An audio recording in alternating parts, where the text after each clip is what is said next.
How much should someone realistically budget for a pool in 2026? I mean, that's a hard question to answer. When people ask me what a pool costs, I can make a pool cost anything. I can build you a 10 by 20 pool with basically, no decking around it for $45,000. I can build you $1 million pool. It's probably not going to be just a pool. It's going to be a whole backyard experience. It's going to have the pool, the spa. It's going to have an outdoor kitchen. It may have an outdoor fireplace. It could have a basketball court or a tennis court associated with it. So to say what it costs to budget, that's a hard number to define. But, in general, let's say a pool in general should cost you between $50,000 and $90,000, looking, based upon what you want, what features you want, how high you want it finished out. Again, I can also build you a 10 by 20 pool that's $45,000. I can build you a 10 by 20 pool that's $100,000 based upon how I finish it out. And that's one of the things when you're looking at competitive bids that's hard for clients to understand, because they don't know this feature is really worth $5,000. Okay, that's, he's selling me something of value. And so I think the thing is you don't want to go with the cheapest bid necessarily, and you don't want to go with the most expensive bid. And what you're looking for is the best value. Yeah. Are they delivering what you need? So it's hard for me to tell you exactly what a pool costs, but in general, I would say budgeting for a pool only, 50 to 90. If you want to add a spa, then you're going to go up to 75 to 120. If you start adding water features, add another $5,000 to $15,000 to that number.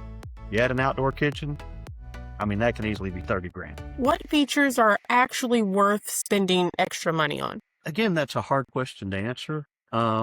And I'm going to say maybe not just features, but finish out. What's important to you?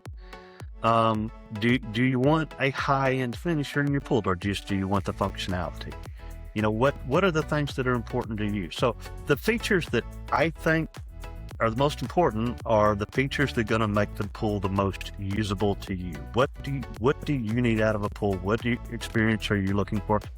What are you wanting it for your kids? Are you wanting it for your grandkids? So what experience are you looking for? That's going to define what the most valuable features are. A spa might be the most valuable feature for you. You have a customer that's got a bad back. It may be very good for him. The heated experience may be all he needed. So, it's all in your personal needs and what you're trying to accomplish. What pool upgrades are mostly just marketing hype? I guess it's I don't know that I would say that there's anything that's marketing hype. But again, it's all kind of what you want. But again, is that feature worth the money to you personally? I think that's what really defines marketing hype. Because something that might be useless to you might be useful to somebody else. And so, again, what you really need to look at is, what are you trying to accomplish? What experience are you looking for in your backyard? That's really at the end of the day what we're talking about, right? Is your backyard experience. And that's, what I always told people is when I sold them a pool, I want you to be happy the day I deliver it to you. But more importantly, I want you to be happy 10 years after I deliver it to you, because I've delivered what you needed, not what you asked for. So part of my job is to ask enough questions to get to past, all the hype of everything, what they told you, and back to, what's the, most overhyped thing. Again, everybody wants a pool spa. Well, do you really need the spa, or do you really need this? So that to me is the